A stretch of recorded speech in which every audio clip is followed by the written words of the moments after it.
안녕하십니까. 연세대학교 강남 세브란스병원 소화기내과 최정란입니다. 저는 2014년도 6월 개최 예정인 빅데이터 시각에서 본 단일기관의 위장관 질환 블로그 분석의 일저자입니다.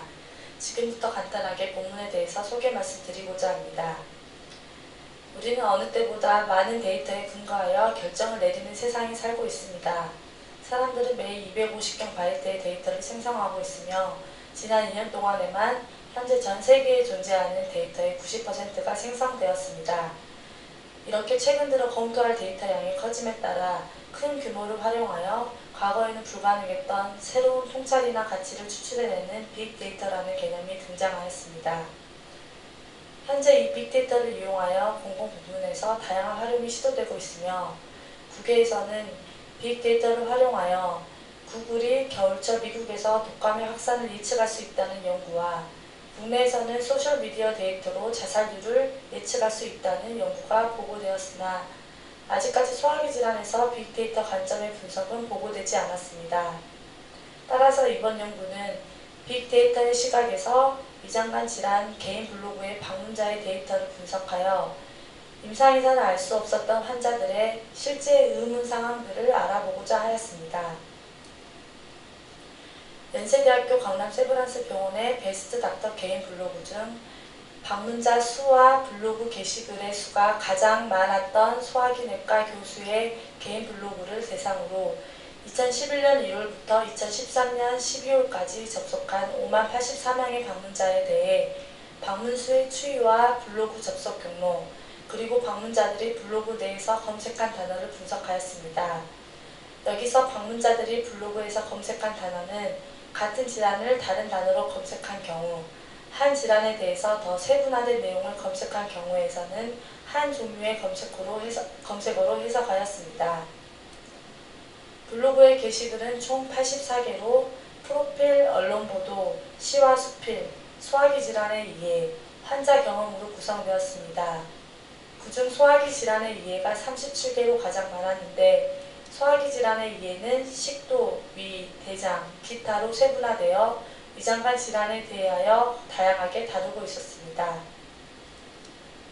방문한 총 방문자 수는 5만 84명으로 월 평균 수는 1,535명, 일 평균 수는 49명이었으며 누적된 게시글의 수와 월 방문자 수는 양의 상관성을 보이는 것을 확인하였습니다.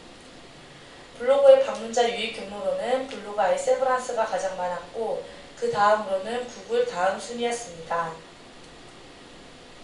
2013년 10월 3일부터 2013년 12월 9일까지 방문자들이 블로그 내에서 검색한 단어는 종류는 502가지이며 단어 검색 건수는 1339건으로 이 중 장상표 하생이 222건으로 가장 많았고 다음으로는 어지러움 증상, 미점막하 종양 순서였습니다.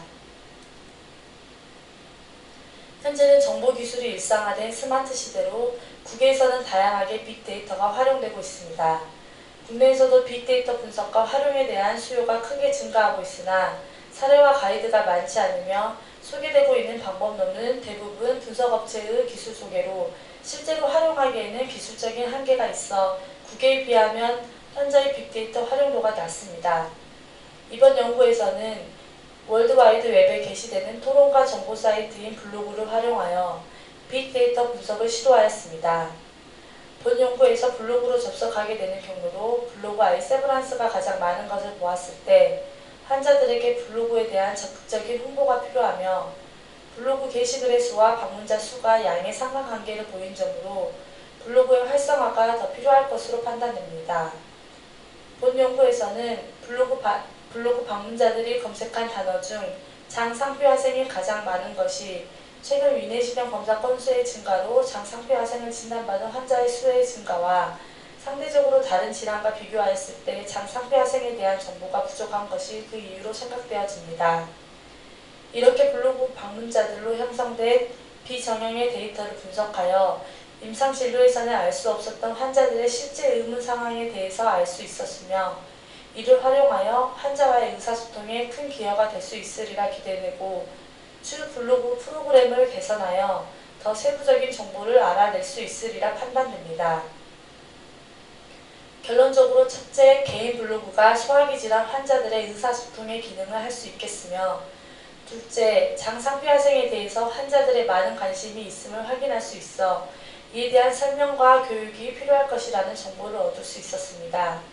마지막으로 이번 연구는 개인 블로그에서도 빅데이터 관점의 분석이 가능하다는 것을 시사하고 있습니다. 하지만 다른 병원의 블로그와 학회 등의 웹사이트 등의 연계를 통한 더 큰 데이터를 활용한 빅데이터 분석이 필요할 것으로 판단되며, 이는 개인정보 보호를 염두에 두고 이를 침해하지 않는 범위 내에서 분석되어야 할 것입니다. 감사합니다.